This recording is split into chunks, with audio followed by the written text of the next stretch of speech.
Oke, assalamualaikum warahmatullahi wabarakatuh. Kembali lagi bersama saya di PGS Channel.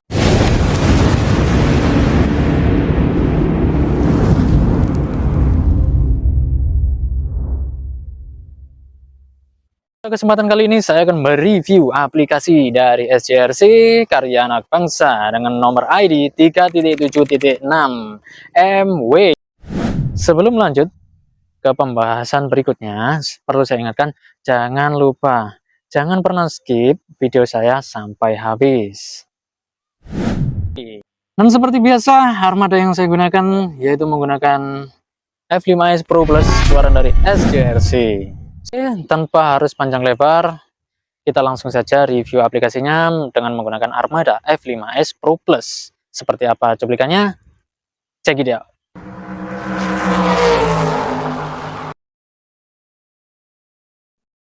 Oke teman-teman, bisa kalian saksikan secara langsung seperti inilah tampilan utamanya dari aplikasi SJRC dengan nomor ID 3.7.6MW. Oke, sedikit saya jelaskan buat teman-teman yang mungkin masih pemula, juga termasuk saya. Ada beberapa macam indikator, diantaranya dari sebelah kiri paling atas itu ada logo SJRC, berikutnya bawahnya itu ada indikator take off, dan bawahnya ada indikator return to home, terus bawahnya itu ada indikator macam-macam fitur, terus yang paling bawah itu ada indikator kompas dan juga maps di situ ya. Untuk sebelah kanannya itu ada jarak, indikator jarak maksudnya, berikutnya ada indikator ketinggian, indikator kecepatan, dan berikutnya itu ada sebelah kanan, paling kanan bawah itu ada voice ya. Untuk teman-teman barangkali ingin merekam suara, di situ ada indikator rekam suara. Dan atasnya lagi ada indikator hasil video, foto. Itu teman-teman bisa lihat di situ juga bisa, dari memori handphone juga bisa. Terus atasnya lagi itu ada indikator untuk tombol foto ataupun tombol video. Terus atasnya lagi itu ada indikator untuk pilihan antara video, foto, panorama, dan sebagainya. Dan untuk paling pojok atas, kanan atas, itu ada indikator menu setting. Nah, disitu teman-teman jika mau nyeting cara, timbal, dan sebagainya, itu teman-teman bisa setting dari situ. Nah, sebelahnya lagi ada indikator baterai. Itu teman-teman bisa melihat kapasitas persentase baterai dari indikator tersebut. Nah, di bawah indikator baterai itu ada indikator SD card ya. Itu teman-teman bisa melihat kapasitas SD card yang tersedia berapa, itu teman-teman bisa lihat dari situ. Oke, lanjut dari sebelah indikator baterai itu ada indikator sinyal GPS. Jadi teman-teman bisa lihat sinyal GPS dari indikator tersebut. Oke, lanjut sebelahnya itu ada persentase indikator baterai remote. Lanjut sebelahnya lagi itu ada indikator interferensi sinyal, dan sebelahnya lagi itu ada indikator jam dimana teman-teman sedang melakukan penerbangan. Oke, mungkin cukup sekian penjelasan singkat dari saya, dan semoga bermanfaat untuk teman-teman pemula termasuk saya juga. Oke, setelah ini langsung saja kita saksikan penerbangannya. Oke teman-teman, perlu saya ingatkan buat teman-teman sebelum melakukan penerbangan, ada baiknya teman-teman melakukan ritual wajib, yaitu yang pertama kalibrasi kompas. Arahkan joystick kiri ke arah jam 1 dan joystick kanan ke arah jam 11. Oke, setelah itu teman-teman letakkan drone di posisi tempat yang datar. Oke, kemudian lanjut kalibrasi gyro dengan mengarahkan joystick kiri ke arah jam 11 dan joystick kanan ke arah jam 1. Oke, perlu teman-teman ingat, setelah melakukan kalibrasi kompas dan kalibrasi gyro, teman-teman jangan terburu-buru untuk melakukan penerbangan. Sebaiknya teman-teman tunggu dulu sampai lock GPS atau minimal di angka 11 agar lock home point. Oke, yang akan saya lakukan setelah ini, saya akan melakukan take off di tangan. Oke, karena saya rasa sinyal GPS sudah bagus dengan menunjukkan angka di 18, Jadi saya mau persiapan untuk terbang. Drone terbang.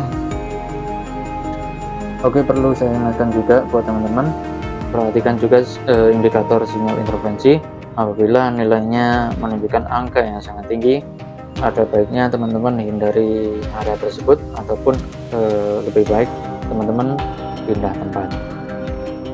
Dan apabila teman-teman memaksakan, apabila nilai interferensi sangat tinggi, maka hal yang akan terjadi kemungkinan ada efek buruknya.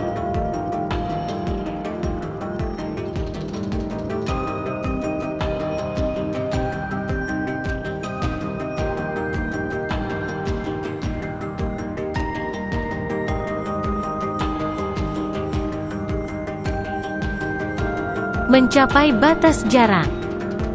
Apabila ada notifikasi seperti itu, teman-teman perlu perhatikan settingan jarak maupun ketinggian, karena aplikasi baru saya install jadi posisi pada masih ada beginner. Jadi perlu teman-teman ingat untuk melakukan pemindahan posisi beginner untuk agar bisa mesetting jarak maksimal maupun ketinggian.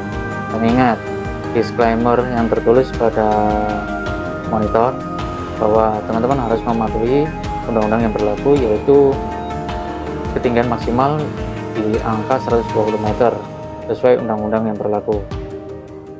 Untuk mengenai settingan jarak, teman-teman harus melakukan settingan secara bertahap.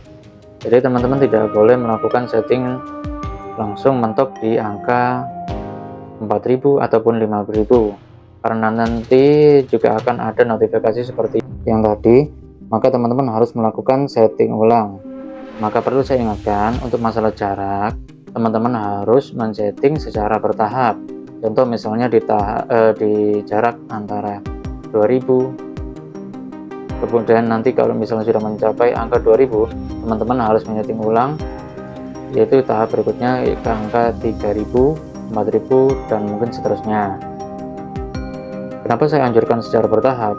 Karena untuk mengantisipasi terjadinya apabila terdapat persentase baterai yang tidak mencukupi. Oke, coba teman-teman lihat nilai interferensinya sangat rendah, dan itu menurut saya sangat bagus ya.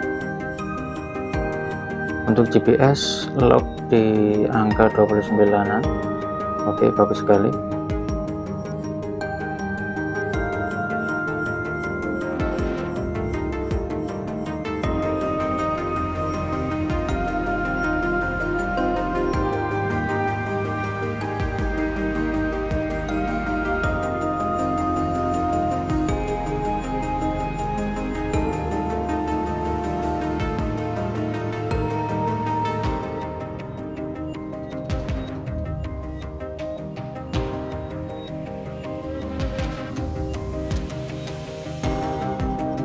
Oke, jarak sudah mencapai angka kurang lebih 500an. Tampilan FPV masih lancar.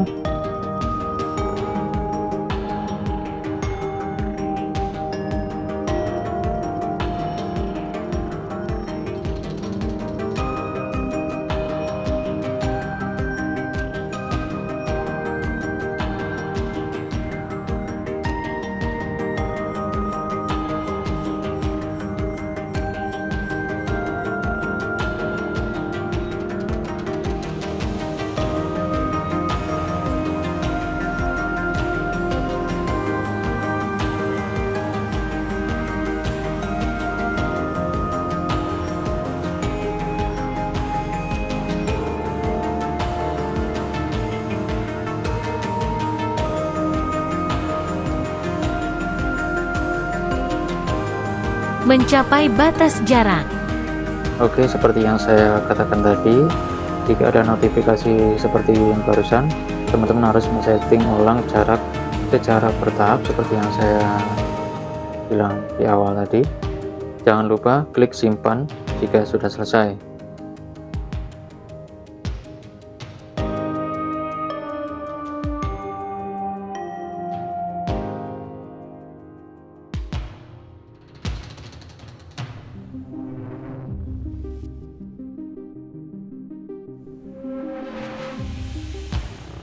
Oke, jarak sudah mencapai 1 kilo. FPV masih lancar.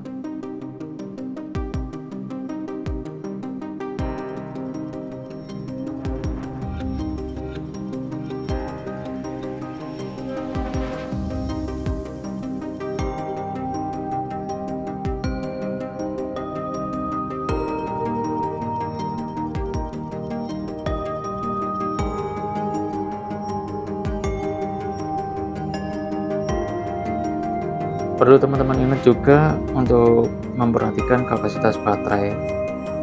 Sebisa mungkin sisakan baterai tidak kurang dari 50, dan apabila kurang dari 50 RTH teman-teman aktif. melakukan proses return to home agar saat proses perjalanan drone teman-teman tidak kehabisan power. Perlu teman-teman ketahui, meskipun teman-teman tidak melakukan proses penekanan tombol indikator return to home, apabila persentase baterai mencapai kapasitas yang rendah, secara otomatis nanti akan melakukan proses return to home. Oke, pada kesempatan kali ini jarak yang saya tempuh maksimal 1260 meter.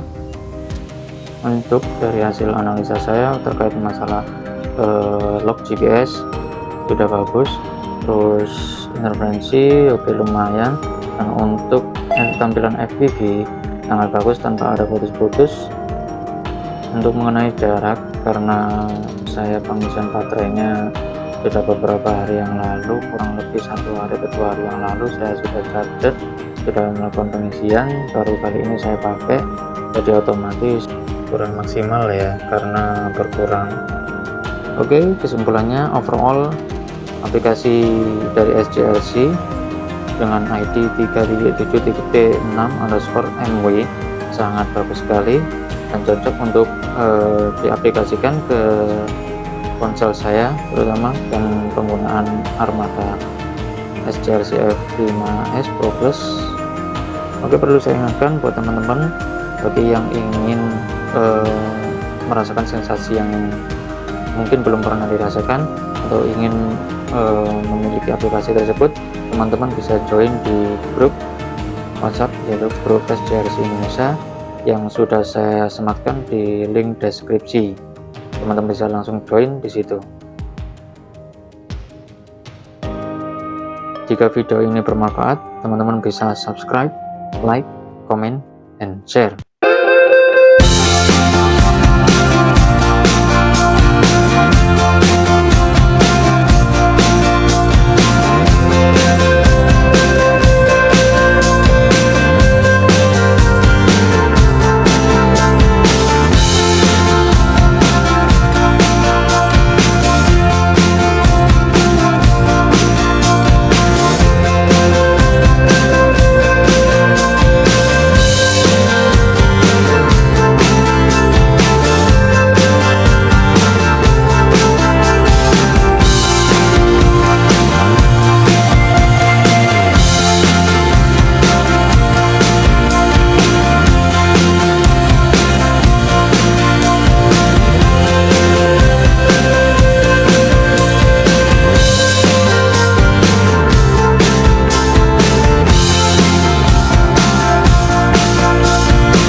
Oke, buat teman-teman yang sudah menonton video saya dari awal hingga akhir, saya ucapkan terima kasih banyak. Oke, perlu saya ingatkan juga, jangan lupa jika video ini bermanfaat buat teman-teman, jangan lupa subscribe, like, komen, dan share. Terus, tidak lupa lagi buat teman-teman, hati-hati dalam penerbangan, selalu jaga peraturan penerbangan juga. Saya ucapkan terima kasih. Wassalamualaikum warahmatullahi wabarakatuh.